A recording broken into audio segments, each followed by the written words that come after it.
Salut tout le monde, j'espère que vous passez un beau mardi, que si vous êtes des élèves, ben, que vous êtes en pause, vous en profitez, puis je vous remercie d'être avec nous avec Jeunes Explos et je m'oriente en live. On est là, bon, encore jusqu'à 13h15. Pour ceux et celles qui connaissent moins Jeunes Explos, ça se peut, c'est un organisme dont je suis très fier, moi Thomas Bourgault, d'être l'animateur et d'en faire partie. Maintenant, c'est de donner l'opportunité à des jeunes, que ce soit bon, primaire, secondaire, peu importe cégep, bref, de s'orienter, de donner des informations sur des choix de carrière, d'offrir également des stages d'un jour, d'en proposer aussi. Et aujourd'hui, ben, on est vraiment dans la même veine avec un expert avec nous dans le cadre de la semaine sur la loi et la sécurité. Si vous avez des questions pour Jean-Philippe Morin, qui est agent en service correctionnel, ben, gâtez-vous, il n'y a vraiment pas de questions niaiseuses, comme on dit. Puis les réponses vont être très bonnes également, j'en suis certain. Alors, vous l'écrivez, votre question, dans la boîte de commentaires en dessous du live Facebook aussi. Puis moi, je fais le relais avec Jean-Philippe Morin, qui est agent en service correctionnel. Merci d'être avec nous, Jean-Philippe. On a dit qu'on allait se tutoyer comme ça. Moi, je veux savoir, avant de commencer à aller plus en profondeur dans le sujet de ton métier, de ce que tu fais dans la vie, de ton parcours, je veux savoir pourquoi c'est important pour toi de participer aujourd'hui au webinaire de Jeunes Explos. Ben, je crois que c'est un métier, Thomas, qui est méconnu, en fin de compte, du public. Il n'y a pas beaucoup d'informations quand même sur Internet sur ce métier-là. C'est un métier qui mérite d'être connu, qui est, à mon avis, là, un métier très plaisant à faire. Donc, si ça peut encourager des jeunes à se lancer vers une carrière vers les services correctionnels, ben, tant mieux. Si je peux en aider puis aider à répondre à des questions, tant mieux. Et tu es agent en service correctionnel. Moi, quand on me dit ce nom de métier-là, par exemple, ma référence, c'est toujours des films, on dirait, j'imagine, on est dans la ligne verte, puis tu as les agents correctionnels avec une matraque qui passe avec, mais tu sais, je sais que c'est aucunement, ou c'est très loin de la réalité. Je veux savoir, dans tes mots à toi, Jean-Philippe, ça fait quoi un agent correctionnel? C'est quoi ta job, comme on dit? Euh, pour faire ce cours, là, Thomas, là, ça va être d'accompagner les détenus, les personnes qui vont être incarcérées pour des crimes de l'extérieur. Ça va être des accompagnés, mais aussi, tu sais, pour faire court, ça va être de les nourrir, ça va être de les apporter à la cour, ça va être de répondre surtout à leurs questions parce qu'on reçoit des personnes, la plupart du temps, qui n'ont jamais venu en détention.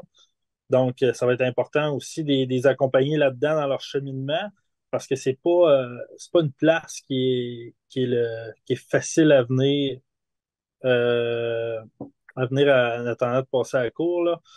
Fait que ça va être un bon travail d'accompagnement là, pour commencer, là. Et outre le travail d'accompagnement, plus encore tes responsabilités concrètes, qu'est-ce que tu fais dans une journée, par exemple, ou ta semaine typique comme agent correctionnel, ça ressemble à quoi? OK.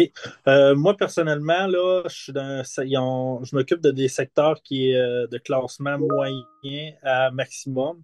Donc, je fais affaire avec des individus qui ont fait des crimes qui est de moyen à grave ou qui ont des problèmes de comportement plus difficiles. Donc, le matin, c'est sûr que moi, j'ai des petits secteurs de 4 personnes incarcérées. Je vois aussi des secteurs de 16 personnes. Donc, le matin, on fait toujours la même chose. On fait des rondes de sécurité aux heures. Donc, le matin, quand j'arrive, j'en fais une première. Je regarde voir si toutes les personnes sont pas en santé, mais sont toutes vivantes. Puis, si tout va bien, si tout le monde respire. Puis on va les lever à l'heure qu'il faut les lever. Là, la fin de semaine, ça va être 10h30, mais la semaine, d'habitude, c'est 8h. On les lève, on leur donne ce qu'ils ont besoin pour manger, pour déjeuner. Après ça, on va donner les médicaments. C'est les agents correctionnels qui donnent les médicaments le matin, le midi, pour le souper, puis pour le soir. Après ça, s'il y a des personnes qui vont à la cour, ben, il va falloir qu'on leur dise de s'habiller puis de les apporter à l'admission, que là, ils vont être pris par d'autres agents qui vont les faire comparaître dans les différents palais de justice, là. Après ça, dans la journée, on va avoir plein d'activités, tout dépendait des secteurs qui sont. Fait que c'est sûr que moi, je suis dans un secteur sécuritaire, donc on a un peu moins d'activités, mais ça va être des apporter au gymnase s'ils veulent y aller. Ça va être de m'occuper des sorties de cours extérieures, toutes les personnes incarcérées ont le droit de sortir minimum 1 heure par jour à l'extérieur. Ça va être de répondre à leurs questions, s'ils ont des questions par rapport à leur sentence qu'ils ont à faire ou par rapport à leur date de cours. Après ça, ça va vite quand même une journée. Après ça, ça va être le dîner. On va leur donner à dîner. Les personnes vont rester sur le secteur toute la journée. À Rimouski, comme activité qu'ils ont dans le secteur, ils ont des télévisions, ils ont des PlayStation pour passer un peu de temps, là. Puis ça va être, s'ils ont des problèmes de santé, ils peuvent écrire à l'infirmerie. L'infirmerie, dans ce cas-là, nous appelle. Donc, il faut aller les porter. Les personnes incarcérées, tout dépendant du secteur, vont toujours rester en compagnie des agents correctionnels. Donc, on prend la personne, on la porte à l'infirmerie. Puis on reste avec eux là, toutes leurs consultations jusqu'à la fin. Puis après, on en repart avec eux, puis on va les reporter sur le secteur, là. Il va y avoir une grosse job. Le plus gros du travail pour un agent là, dans la journée, ça va être de garder un œil sur les personnes incarcérées, que les gars, ils restent corrects, puis qu'ils respectent les lois un peu de la détention là, dans le meilleur du possible, là. Vu que c'est des personnes souvent qui ont des problèmes de comportement ou que fait, sont, tu sais, des fois, ils s'essayent un petit peu avec nous, mais dans la plupart du temps, là, ça va très bien. Au niveau ambiance, c'est ça, je me demandais parce que bon, oui, la plupart du temps, ça se déroule assez sainement, mais ces fois-ci où Ouais. justement le comportement te dépasse un peu les bornes, comment tu réagis? Qu'est-ce que tu dois faire? Parce que tout ce qui est important, je pense, à mon avis, c'est la sécurité avant tout. Pour vous aussi, en tant qu'employé, c'est quand même un domaine qui est, je ne veux pas dire particulier, mais c'est pas comme du 9 à 5 classique dans un bureau avec le cubicule. Tu sais, quand justement il y a un écart de conduite que tu dois intervenir, comment tu procèdes à faire une intervention? Tu sais, Thomas, je pense que ce soit en détention, que ce soit à l'extérieur, je pense que la communication, c'est quand même l'élément clé, là. On communique beaucoup avec les gars. Tu sais, veut pas, les gars, on les voit tous les jours. Fait qu'on vient que on va être la première personne des fois qui veulent parler quand ça va mal. Si on est la première personne qui veulent parler quand ça va pas bien non plus. Fait que c'est sûr qu'il y a des matins que les gars, ils filent pas, puis que, tu sais, ils se fâchent après nous plus facilement. Fait que je pense que nous autres, on communique beaucoup, beaucoup avec les gars sécuritaires. Ça va être vraiment de garder un contact puis d'essayer de garder la personne avec nous en réalité. C'est sûr que quand ça continue, ben, on a des mesures de discipline là, qui est disponible à l'intérieur des murs. Là, que ça peut aller en confinement, ce qui veut dire là, les mettre en cellule pour une journée ou 2 jours.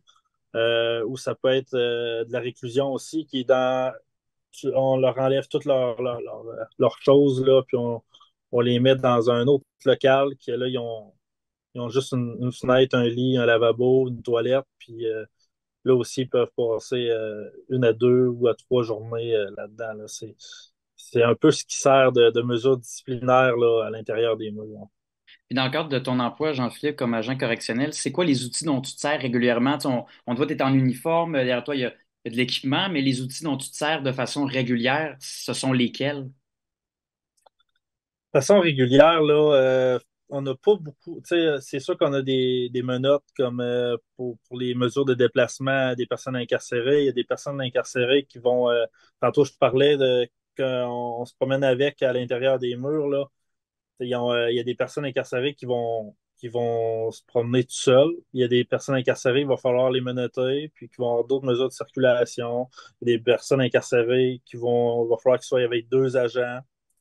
Fait que c'est sûr que les menottes, on s'en sert beaucoup. Il y a d'autres mesures de contraintes là, quand les personnes vont aller à la cour, exemple. C'est sûr que là, ils vont avoir des menottes aux pieds, des menottes aux mains.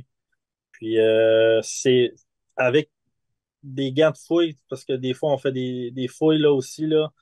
Je te dirais là, qu'on n'a pas beaucoup d'équipement là, qu'on se sert vraiment à tous les jours. Quand ça va bien, là, tout va bien, on sert de moins en moins d'équipement. Donc, plus il y a de l'équipement, moins c'est bon signe, entre guillemets, au niveau de Oui, l'emploi. exact, exact. Tu sais, à part la communication, là, on n'a pas besoin de se servir de grand-chose dans la mesure du possible, là. Puis niveau études, formation, toi, comment tu as fait, Jean-Philippe, pour en arriver là? Tu sais, ça ressemble à quoi ton parcours? En quoi tu as étudié? Moi, mon parcours, ça n'a pas été le parcours que tous les agents correctionnels font, là. Il y a plusieurs chemins qu'on peut se rendre ici, là, mais moi, j'ai fait une technique policière à Rimouski, 3 ans. Après ça, on avait des tests physiques pour entrer à l'École nationale de police. Par un hasard, j'ai coulé un test de piscine. Puis j'ai appliqué pour les services correctionnels, ce qui m'a apporté à travailler à la détention de Montréal, à Bordeaux. Puis j'ai travaillé là pendant 2 ans et demi environ. Puis après un an, je pouvais aller retourner faire mon test de natation là, pour m'en aller plus côté SQ ou SPVM, là, côté policier. Mais j'ai décidé de rester dans ce que je faisais parce que pour vrai, j'ai vraiment aimé ça. J'ai aimé l'ambiance de travail. C'est pas un métier, tu sais, je peux pas dire que c'est un métier qui est facile, mais c'est un métier qu'on peut rendre attrayant, qu'on qu'on peut réussir à aimer, là, en fin de compte. Là. C'est nous qui fait notre propre journée, puis c'est nous qui font un peu notre bonheur dans ce métier-là.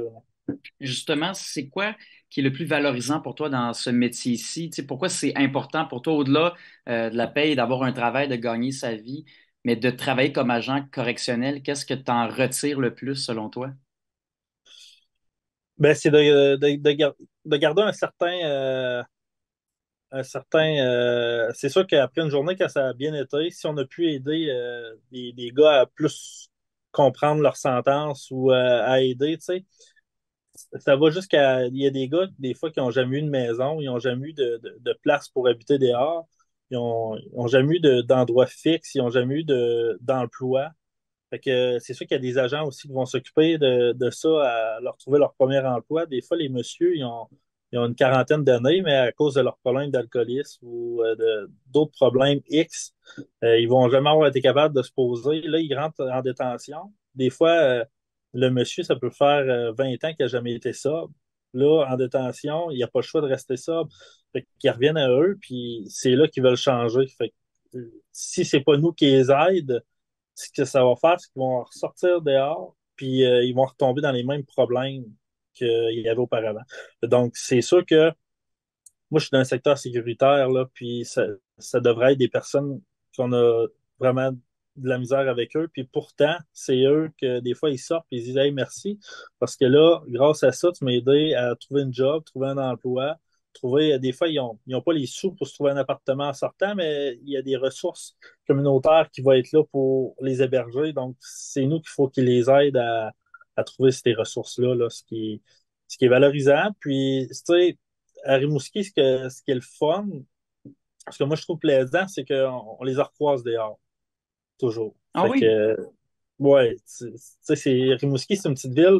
Thomas, je sais pas si tu es déjà venu, mais tu sais, c'est pas grand. Fait qu'on les recroise toujours dans les commerces ou dans les dehors ou peu importe, dans les activités.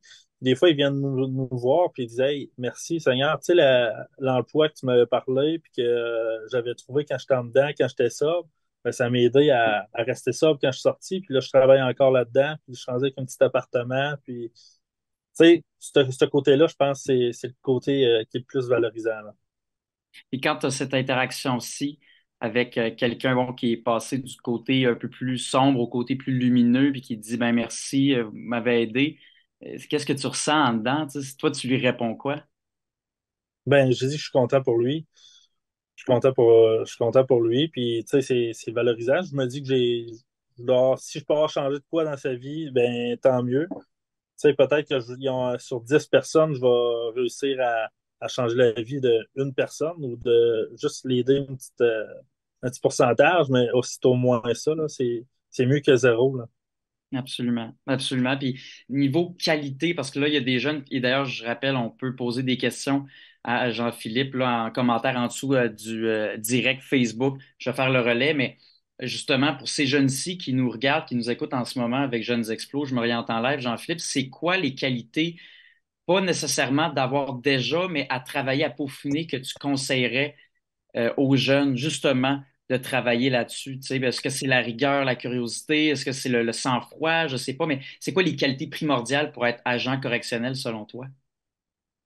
Il faut de la rigueur, il faut être capable, je crois, d'être autoritaire. Il faut beaucoup de communication, mais surtout, il faut être ouvert d'esprit. Faut pas arriver avec. C'est sûr qu'on va avoir des idées préconçues. C'est sûr qu'à un moment donné, on vient qu'on se dit qu'ils vont toutes revenir en détention. Là, il y a un gros pourcentage des personnes incarcérées qui vont revenir à détention. Mais il faut toujours être ouvert que s'il y en a un qui lève le flag et qui dit Hey, moi j'aimerais ça changer, tu peux-tu me donner des informations sur telle ressource, quelque chose, ben il faut pas être fermé à l'aider en se disant ça servira à rien ce que je fais. C'est que on, on le fait, des fois en pensant que ça sert à rien, mais on le fait quand même. Puis souvent, c'est ces personnes-là qu'on leur croise dehors puis que ça a changé. Fait que je pense qu'il faut être, les qualités, il faut être ouvert d'esprit, puis faut, faut pas juger facilement. Niveau parité, niveau on présence autant de femmes que d'hommes. Tu sais, je pense que de plus en plus, dans le système correctionnel, le système policier, on voit de plus en plus de femmes, on en veut plus. C'est un métier, bon, par la force des choses, sans faire de mauvais jeu de mots, qui est très physique, j'ai l'impression, par moment. Euh, Selon toi, tu sais, pas besoin d'avoir de statistiques ou de chiffres, là, mais dans ce que tu vois autour de toi, est-ce qu'il y a une majorité d'hommes encore? Est-ce qu'il y a de plus en plus de femmes? Tu sais, niveau parité, selon toi, ça ressemble à quoi dans ton environnement? Présentement, là, il y a plus d'hommes, on se le cachera pas. Sur les agents, mettons, là, si on prend les personnes qui travaillent avec moi là, qui ont 15 ans d'ancienneté et plus, il y a beaucoup plus d'hommes que de femmes. Mais si on se fie, mettons, aux agents là, dans les 5 dernières années, c'est environ du 50-50, là. 50% de femmes pour 50% de gars là, Puis qui as-tu vont rentrer pour l'impression, les à services quel point tu as correctionnels. l'impression que les femmes prennent leur place aussi, tu sais, vraiment, je trouve ça étonnant, puis je trouve ça beau aussi de voir que c'est 50-50, tu sais, tu sais, évidemment, il y a pas de discrimination dans ce cas-ci, tu sais, c'est vraiment égalitaire, mais, tu Mm. sais, as-tu l'impression de te réjouir que de voir de plus en plus de femmes, justement, alors qu'avant, je pense que c'était pas mal moins que 50-50? Ben oui, puis les temps ont changé. Tu sais, sans, il y a beaucoup moins d'interventions physiques qu'avant. Puis, à mon avis, il y a certaines femmes qui ont plus de facilité à communiquer des fois que des agents hommes. Il y a des détenus, des personnes incarcérées qui vont avoir plus de facilité à s'ouvrir envers des agentes que des agents. Donc, ça a son lot de bonnes choses, là, à mon avis, là. Puis on parle des types d'employés, des genres, des sexes, mais niveau taux de placement, tu sais, peu importe, homme, femme, on étudie là-dedans pour être agent correctionnel, on fait les formations. Le taux de placement, encore une fois, selon toi, tu dirais ce qui est assez bon, tu sais, à quel point on Ah peut ouais. trouver un emploi facilement? Ça doit être. Je peux pas vous répondre là, par cœur, je connais pas le pourcentage, mais ça doit être pas loin de 90% des agents là, des personnes qui font le cours qui se placent là. En fin de compte, là, il y a le cours qui est l'ASC de 2 ans. Dans le 2 ans, il va y avoir un stage. Ça, c'est vraiment le cours pour en milieu carcéral, là. C'est un AEC. Fait que donc, tu fais ton secondaire 5, tu t'en vas, tu fais ton cours. C'est 2 ans. Dans le 2 ans, tu vas avoir un stage de 3 mois. Puis ensuite de ça, si l'enquête de sécurité n'est pas faite, l'enquête de réputation, en fin de compte, des bonnes mœurs, qui va être vraiment là, si tu n'as pas de dossier criminel ou si autour de toi, côté familial. Ils peuvent appeler tes anciens employeurs. S'il n'y a pas de flag qui lève là, puis que tout va bien, là, c'est le taux de placement il doit être aux alentours de 90%, là, sans exagérer. Toi, ça fait quand même bon, quelques temps, j'imagine, que tu es agent correctionnel, mais Ouais. pas dire quand tu étais plus jeune, tu étais encore jeune, on s'entend, vous aussi, puis tout le monde qui nous regarde aussi pas mal, mais qu'est-ce qui t'a donné envie d'aller là-dedans? Tu sais, qu'est-ce qui a piqué ta curiosité? Comme j'imagine, il y a des jeunes qui t'écoutent, qui te regardent, et disent, ben mon Dieu, j'aimerais peut-être ça faire ça finalement. Mais toi, c'est quoi le moment déclencheur où tu t'es dit, hey, je pense que je vais aller étudier là-dedans puis essayer d'être heureux là-dedans? Pour vrai, Thomas, comme j'ai dit tantôt, là, moi, c'est une technique policière que j'avais. Fait que, tu sais, je suis arrivé dans le milieu correctionnel un peu parce que, comme deuxième choix, puis ce que j'ai aimé, c'est que ça peut être un travail qui peut être vraiment monotone, là, puis si tu t'impliques à nulle part, puis ça, tu vas faire les mêmes choses à tous les jours. Mais si tu commences à t'impliquer, Tu peux rentrer dans différentes équipes. Il y a des équipes d'intervention suicidaire qui vont aider les personnes qui vont avoir des idées suicidaires ou que ça va moins bien. Des fois, ils ont des problèmes à l'extérieur. Donc, il faut du monde qui vont les rencontrer. Puis aussi des mettre en sécurité, là. Puis, il y a d'autres équipes d'intervention d'urgence qui vont être un petit peu plus axées sur les débordements d'un secteur ou les personnes incarcérées qui peuvent se barricader, les prises d'otages ou quelque chose de même. Donc, ça fait sortir un peu du quotidien. Puis, moi, il y a une facilité de rentrer dans ces équipes-là aussi, qu'il y a peut-être moins côté policier. Puis tu parles d'équipe de travail, justement. À quel point le travail d'équipe prend de la place quand on est agent correctionnel? Tu sais, c'est quoi la fréquence de ton temps au travail où justement tu collabores avec d'autres employés? Tu sais, à quel point le travail d'équipe prend une place importante selon toi? Nous, au sécuritaire, c'est 100%. 100% du temps. Moi, je travaille toujours avec la même personne. On est deux. Donc, tu n'as pas le choix de faire confiance puis de travailler en équipe avec ton coéquipier. Parce que si tu n'as pas confiance ou tu ne travailles pas en équipe, tu y arriveras jamais, là. C'est quand même un environnement qui doit rester sécuritaire. Puis ta sécurité, souvent, c'est l'agent qui va être avec toi, là, qui va être des fois les yeux de ce que toi tu vois pas. Ou tu sais, je vais prendre un exemple. Là, le matin, on va donner les médicaments. Mais moi, on ouvre la porte du secteur, puis les personnes incarcérées peuvent être 15 en avant de moi, puis je suis tout seul avec eux. C'est la personne qui va être dans la guérite, qui va me voir, mon partenaire, qui va vraiment là, faire que je me sens en sécurité ou que je me sens pas en sécurité, là. Puis s'il arrive quelque chose, justement, ton partenaire qui est dans la guérite, il fait quoi? Qu'est-ce qui se passe dans ce temps-ci? Lui, il va appeler du renfort. C'est sûr qu'à Rimouski, on est d'une petite détention, donc le renfort, je te dirais qu'il arrive très rapidement, là, ça. On a des radios, je vais t'en montrer. C'est des radios comme ça. Chaque agent a ça. C'est la première chose qu'on met sur nous quand on rentre travailler, là. Pour rentrer dans la détention, il faut en avoir un. Fait qu'avec le radio, on a tout le temps une ligne, on appelle ça une ligne de vie, là. On peut tout le temps appeler d'autres agents en renfort, ce qui va arriver très rapidement. Là. On parle à Rimouski peut-être 10 secondes, 15 secondes, puis on devrait être bon pour être au moins une dizaine d'agents là, si les choses ont pas été comme on voulait. Et Jean-Philippe Morin, toi qui es agent correctionnel, ce serait quoi tes conseils pour les jeunes qui nous regardent avec Je m'oriente en live, Jeunes Explos en ce moment, qui veulent peut-être être agent ou agente correctionnelle ou qui veulent juste être tentés d'aller un petit peu plus loin dans leur curiosité, de faire un stage, peu importe, d'aller voir. Mais ce serait quoi tes conseils pour ces jeunes-là qui veulent évoluer dans le domaine comme agent correctionnel, par exemple? Moi, je dirais de foncer. Si c'est quelque chose qui peut t'intéresser, euh, de s'informer sur Internet, en fin de compte, là, sur le site du ministère, un peu les tâches qu'un agent fait, écouter cette vidéo-là, ou même s'ils peuvent avoir la chance de parler à un agent, vraiment, tu sais, poser des questions qui fait que des fois, là, ils doutent, est-ce que je fais le pas, est-ce que je fais pas le pas, de pas se gêner, tu sais.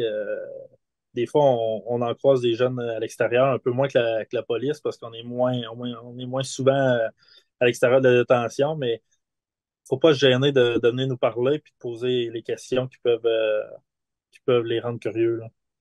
Et justement, tantôt, on parlait des qualités qui feraient un bon agent ou agente correctionnelle, mais c'est quoi les défauts que si on les a, peut-être toi, tu dirais avec ton expérience comme faut que tu travailles un peu, pas nécessairement que tu ne seras pas capable, mais c'est quoi les traits de caractère à éviter quand on est agent ou agente correctionnelle?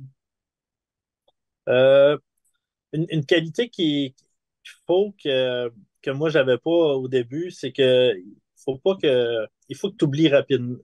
Faut pas que tu oublies rapidement, mais il faut pas tailler de la rancune. Je veux dire, Dans il quel faut que tu prennes sens? dans quel sens que, tu sais, ils ont surtout sécuritaire, nous, tu sais, on fait affaire avec des personnes que des fois, ils se lèvent le lundi, ça va pas. Toute la journée, on va se chicaner avec la personne, on va avoir des mots avec la personne, ça va parler fort, tout ça. Ben, le lendemain, il faut que ce soit une nouvelle journée. sais, des fois, ils ont eu des mauvaises nouvelles à la cour. On ne sait pas c'est quoi leur vie dehors, tout ça. Fait qu'il faut pas juger de la journée, puis il faut oublier rapidement. Moi, au début, quand j'ai commencé dans ce job-là, c'est sûr que si je parlais avec une personne incarcérée, puis le lundi, je me chicanais avec, ben, le restant de la semaine, c'est sûr que je donnais pas le service que je devais donner, là.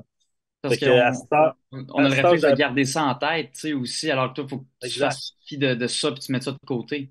Faut mettre ça de côté. Il faut mettre souvent notre orgueil de côté aussi. Tu Et sais. Jean-Philippe, bon, il n'y a pas eu de questions jusqu'à présent, mais ça, je dis toujours que c'est un bon signe, c'est-à-dire que Ouais. l'expert est très clair et concis. Mais en terminant le webinaire d'aujourd'hui, je finis toujours aussi de cette façon-là. Toi, si tu as quelque chose à ajouter, en fait, je te laisserai le mot de la fin. Qu'est-ce que tu aimerais ajouter pour les jeunes qui nous regardent en ce moment avec Jeunes Explos? Ben, comme on vient de dire, là, s'il y a des jeunes qui ont des questions qui vont les poser ou quelque chose, puis qu'il faut pas être, faut être curieux par rapport à ce job-là, puis il faut aller chercher les informations sur Internet parce que c'est pas un emploi que on côtoie tous les jours, là, mais il faut se montrer curieux. Oui, puis justement, les informations sont sur Internet. Il y a des informations aussi Ouais. sur le site de Jeunes Explos, les réseaux sociaux. On est là d'ailleurs à un autre, je m'oriente en live, dans le thème également de loi et sécurité, jeudi à 12h45. Jean-Philippe Morin, agent correctionnel, je te remercie beaucoup, beaucoup pour ton temps, puis je te souhaite une bonne journée. Ça me fait plaisir. Bye. Salut.